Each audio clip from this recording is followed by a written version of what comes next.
ప్రస్తుతం జగిత్యాలలో బీజేపీ విజయ సంకల్ప సభలో కిషన్ రెడ్డి మాట్లాడుతున్నారు. లైవ్ చూద్దాం. చివరకు మన తెలుగు భాషను కూడా నేర్చుకునేటువంటి ప్రయత్నము మన ప్రియతమ ప్రధానమంత్రి గారు చేస్తూ ఉన్నారు. అందుకే ఈరోజు ఒక్కటే మనవి చేస్తా ఉన్నాను. వారు ఒక నిర్ణయం చేశారు. నేను హిందీలో ఎక్కడ దేశంలో ఎక్కడ మాట్లాడినా, ఏ కార్యక్రమాలకు వెళ్ళినా నేను మాట్లాడినటువంటి ఉపన్యాసము నా తెలుగు ప్రజలకు వినాలి, నా తెలంగాణ ప్రజలు వినాలి. దానికోసమే ఈరోజు వారి ప్రసంగాలన్నిటిని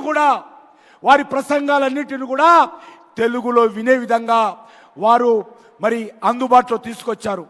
కాబట్టి నేను మీ అందరినీ కోరుతా ఉన్నాను, మీ ద్వారా యావత్తు తెలుగు ప్రజలకు, తెలంగాణ ప్రజలను కోరుతా ఉన్నాను, నరేంద్ర మోడీ గారి ఉపన్యాసాలు తెలుగులో వినండి. ఈరోజు వారు నమో ఇన్ తెలుగు ట్విట్టర్లో మనం వెళ్ళినట్లయితే మొత్తం ఉపన్యాసాలన్నీ కూడా తెలుగులో ఉన్నాయి. కాబట్టి ఆ ఉపన్యాసాలన్నీ కూడా వినాల్సిందిగా యావత్తు తెలుగు సమాజానికి, యావత్తు తెలంగాణ సమాజానికి నేను విజ్ఞప్తి చేస్తా ఉన్నాను. వారు ఎంతో ఈరోజు తన ప్రసంగంలో తెలుగు భాష ఉండేందుకు వారు ప్రయత్నం చేస్తూ ఉన్నారు. కాబట్టి తెలుగు ప్రజలంతా సహకరించాల్సిందిగా తన ఆలోచనలను నరేంద్ర మోడీ గారు తెలంగాణ ప్రజలకు పంచుకోవడం కోసం కృషి చేస్తూ ఉన్నారు. కాబట్టి నేను మరొకసారి నరేంద్ర మోడీ గారికి హృదయపూర్వకమైనటువంటి ధన్యవాదాలు తెలియజేస్తూ, వచ్చే పార్లమెంట్ ఎన్నికల్లో నరేంద్ర మోడీ గారిని ఆశీర్వదించాల్సిందిగా, భారతీయ జనతా పార్టీకి అండగా ఉండాల్సిందిగా, తెలంగాణలో ఉన్నటువంటి 17కు 17 సీట్లు భారతీయ జనతా పార్టీ అభ్యర్థులను గెలిపించాల్సిందిగా కోరుతా ఉన్నాను.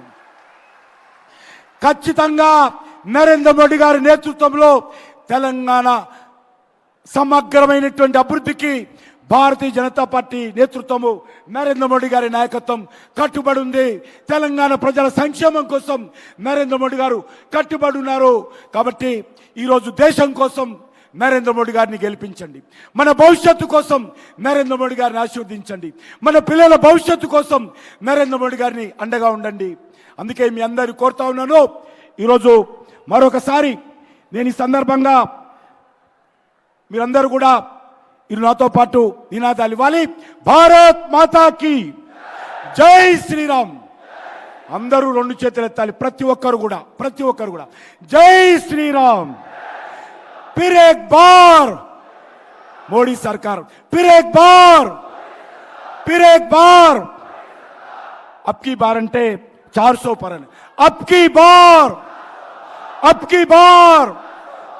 बार जय श्री राम. भारत माता की. नरेंद्र मोदी गारी नायकत्వం.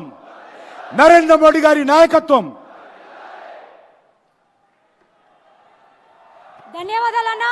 ఇప్పుడు ఉద్యమాల పురిటిగడ్డ